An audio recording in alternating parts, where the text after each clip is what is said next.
This best-selling novelist was imprisoned in his own home by a murderer. Because Paul was secretly planning to escape, Annie found out. And because of that, Annie decided to punish him. Paul tried to lie his way out, but Annie didn't believe a single word he said. With no other choice, Paul reached for the knife he had hidden earlier, but he couldn't find it. That's when Annie pulled out exactly what he was looking for. Then she calmly explained how she had seen through his escape plans step by step. After that, Annie placed a piece of wood between Paul's legs, picked up a hammer she had already prepared, and ignored Paul's desperate begging. She swung it down without hesitation. Paul's perfectly healthy left leg was crushed and permanently disabled. To make sure he could never escape again, Annie raised the hammer once more and smashed his right leg as well. Paul let out a heart-wrenching scream. Meanwhile, the sheriff investigating Paul's disappearance was out relaxing one day when he noticed Annie coming into town again to buy supplies. She was even shouting insults at random passers-by. The sheriff knew Annie lived alone. There was no way she would need to shop so many times in 1 week. So after Annie left,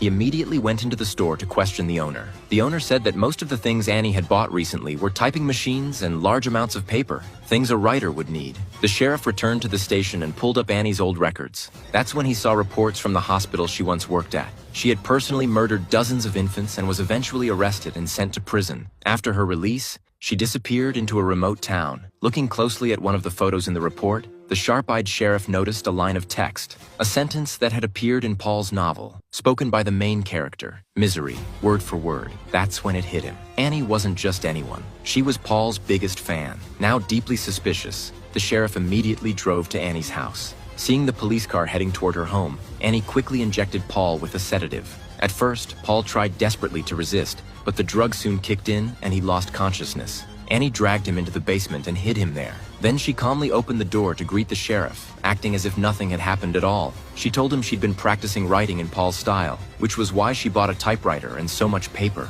The sheriff carefully inspected the house but found nothing unusual. He started to think maybe his theory was wrong, but just as he stepped outside, he heard a noise coming from the basement. Paul had woken up. He accidentally knocked over a grill nearby, drawing the sheriff's attention. The sheriff rushed back and opened the basement door, and there he was, Paul, imprisoned right in front of him. Everything the sheriff suspected was true, but just as he was about to rescue Paul, Paul saw something that completely shocked him.